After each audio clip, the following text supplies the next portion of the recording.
I'll take what this gentleman here's had his hand up. Yes, I'm going to speak up loudly. And then Haron after that. Yes, thank you. Imagine if you were a hypothetical retired ATO auditor who used to be very unimpressed with the performance of senior management in relation to protecting Australian revenue from crooks and scammers. Imagine you had worked under someone who has just resigned over a connection with a massive tax fraud.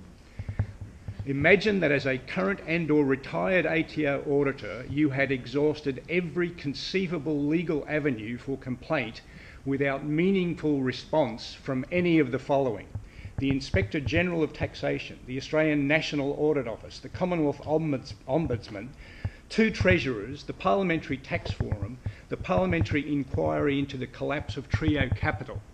Now, for any of you who don't know, the Trio Capital fraud was the largest superannuation fraud in Australian history.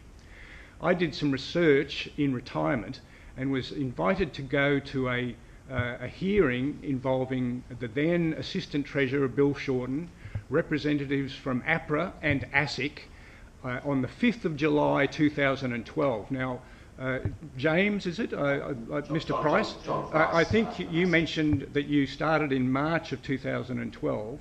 Is it remotely possible that you attended a meeting with Bill Shorten and ASIC and APRA on the 5th of July 2012 at offices in Sydney? I'm not sure whether I attended that specific meeting. I must say, though, I'm very familiar with the Trio Capital. All right, well, I've appeared with the Parliamentary Committee 7, 8 times. I provided a very specific 21-page briefing to the panel on that day and provided the hard copy to Bill Shorten,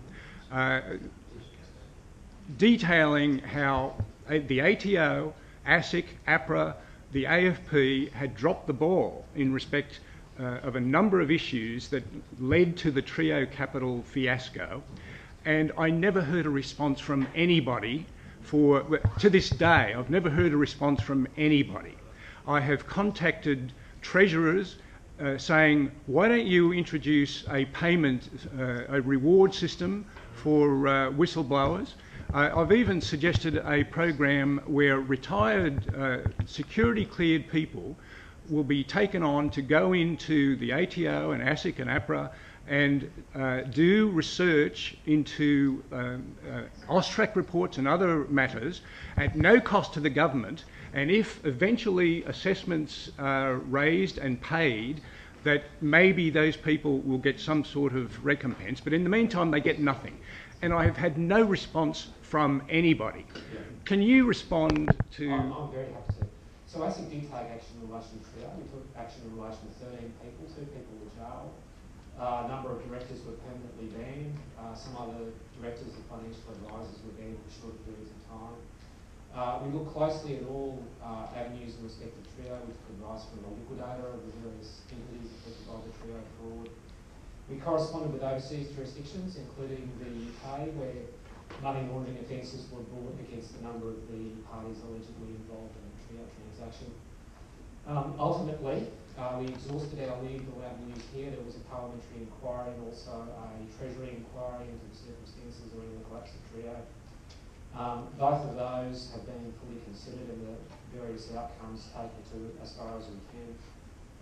In terms of overseas action, the UK did look at 2 people, as I say, who were allegedly involved in the Trio matter, charged them with money laundering offences, and they were acquitted.